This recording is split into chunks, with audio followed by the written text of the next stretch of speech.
Oh, hi guys, today nandito tayo sa Toronto High Park. It's May 8, 2026. The temperature is 9 degrees.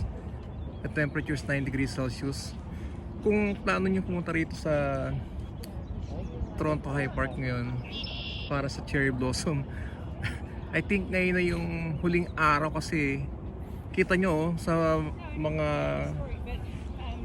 napakaraming mga lagas na bulaklak na. So I think today is the last day na talagang chance nyo para makita yung cherry blossom. Pero hindi ito kasing ganda ng mga previous days kasi umulan, malakas yung hangin, so marami talagang nalaglag na mga petals ba to? Ayan, ito. So makikita nyo lahat yan, mga lagas na.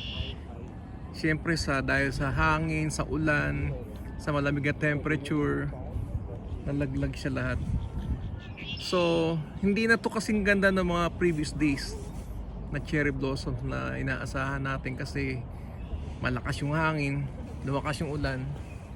Ayan.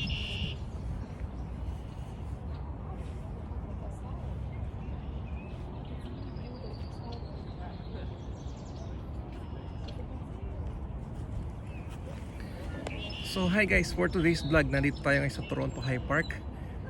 Ito na ata yung last day ng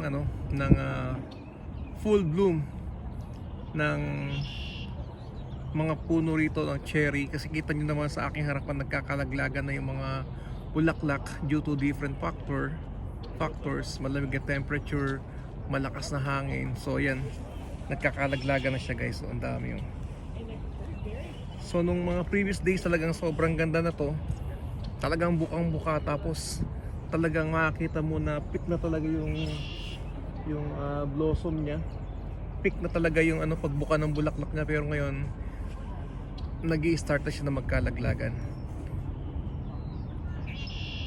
So kung nagtatanong kayo kung advisable pa ba na pumunta rito sa Toronto High Park para sa cherry blossom, pwede pa naman, pero hindi kasing ganda ng mga previous days, especially doon sa may bandang unahan, halos wala na.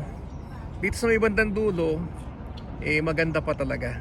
Kaya kung plano nyo magpunta rito ngayon sa Toronto High Park, simulan nyo na, kasi baka mamayang hapon o bukas talagang hindi na siya maganda kasi nagkakalaglagan na. So once again, this is Alfred of Sir Alfred TV. Ayan, samahan nyo ako at ipapasyal ko kayo dito sa Toronto High Park. Maybe this is the last day ng cherry blossom. Today is May 8, 2026. Temperature 9 degrees Celsius. Tara, naglibot tayo dito sa Toronto High Park. Cherry blossom, last day.